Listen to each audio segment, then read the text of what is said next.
luck. Kamay sa mesa. Top 4 answers are on the board. Sa lamay, ano ang karaniwang inilalagay sa kamay ng taong namatay? Kim. Bulaklak. Bulaklak. Nandiyan ba ang bulaklak? Meron? Oh my God. So, Annalyn, sa lamay, karaniwang inilalagay sa kamay ng taong namatay. So, ibig sabihin, nasa loob siya ng nakataol. Annalyn. Rosary. Wala. Meron yun. Nakita ko. Marami rin ako nakitang gano'n. Rosary. Rosary. Especially kung Catholic, di ba? Nandyan ba ang rosary? Yes! Annalyn, pass or play? Play!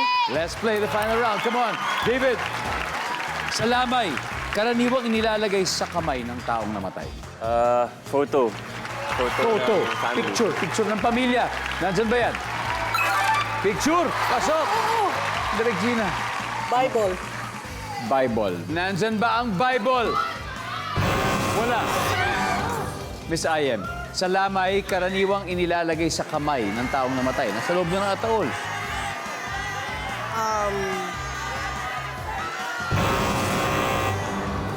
Pwede na kayo mag-usap-usap. Isa na lang to.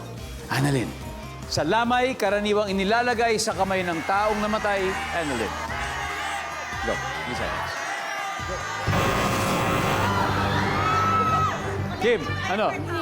Cellphone. Cellphone, Kuya Mark, Barya. Maria, Pera. Pera. Pera. Okay. Bakit kaya pera, Kuya Mark? Hindi, tinanong na, nag-usap-usap kami dito eh. Eh si Angelo, lagi itong nasa patay eh. Oo nga pala.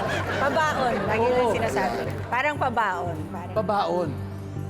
Para dadali nila sa next life. Yun yung mga superstitions. Yes, yes. Sabi ni Jillian at ng Team Joey ay pera. Ang sabi ng survey ay...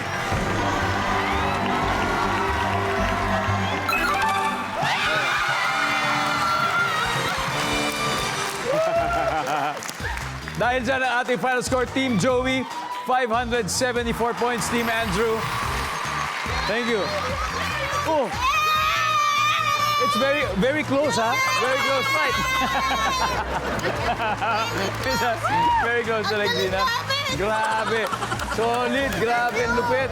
Palakpakan po natin ang Team Andrew na mag-uwi ng 50,000 pesos.